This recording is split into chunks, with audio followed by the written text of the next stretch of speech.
Video പ്രചരിപ്പിച്ചതിനെ തുടർന്ന് ഇപ്പോൾ ഷിംജിതയ്ക്ക് ജാമ്യം ലഭിച്ചിരിക്കുന്നു. എന്തെല്ലാം ഉപാധികളോടെ സ്വദേശി യു ദീപക്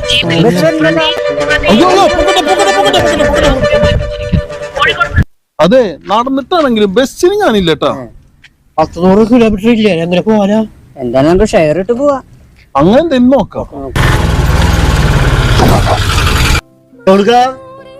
ചേട്ടാ. ഞങ്ങളെ മണ്ണാർക്കാട് ഒന്ന് എത്തിക്കണം, എത്രയും പെട്ടെന്ന് എത്തിക്കണം ഞങ്ങളെ മണ്ണാർക്കാട്. കാര്യമായിട്ട് പറഞ്ഞതാ. മണ്ണാർക്കാടക്ക 150 കിലോമീറ്റർ ഉണ്ടാ. 130 ഉറുപ്പിക എത്ര ഉറുപ്പിക ആയി? ആൾക്കാരെ കളയാക്കണം.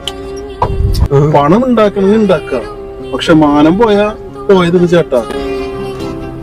ബസ് കുറവല്ലേ, അതില് പൊക്കൂടെ. ഞങ്ങൾ ബസ്സിലില്ല ചേട്ടാ. വാടക ഒരു വിഷയമല്ല, കാത്തിരിക്കാൻ കുടുംബമുണ്ട് ചേട്ടാ. കുടുംബം ആ എന്താ പ്രശ്നം? എന്താണ് ആ പെണ്ണിറങ്ങിണ്ട്. ഏത് പെണ്ണ്? ചിഞ്ചിത അവളെ ഇറങ്ങിയിട്ട് ചേട്ടാ. അത് കാരണം ഞങ്ങക്ക് ജീവിച്ചു പോകണ കുടുംബമുണ്ട്, മക്കളുണ്ട് ചേട്ടാ. എന്നാ കേറിക്കോ, പൈസ കൂടെ ആവും. ചെയ്യക്കേറിക്കാം, ആരും കുഴപ്പമില്ല ചേട്ടാ. മാനം കിട്ടുമല്ലോ. ഇപ്പോൾ ഷിംജിതയ്ക്ക് ജാമ്യം ലഭിച്ചിരിക്കുന്നു. എന്തെല്ലാം ഉപാധികളുണ്ടെങ്കിൽ ജാമ്യം നൽകി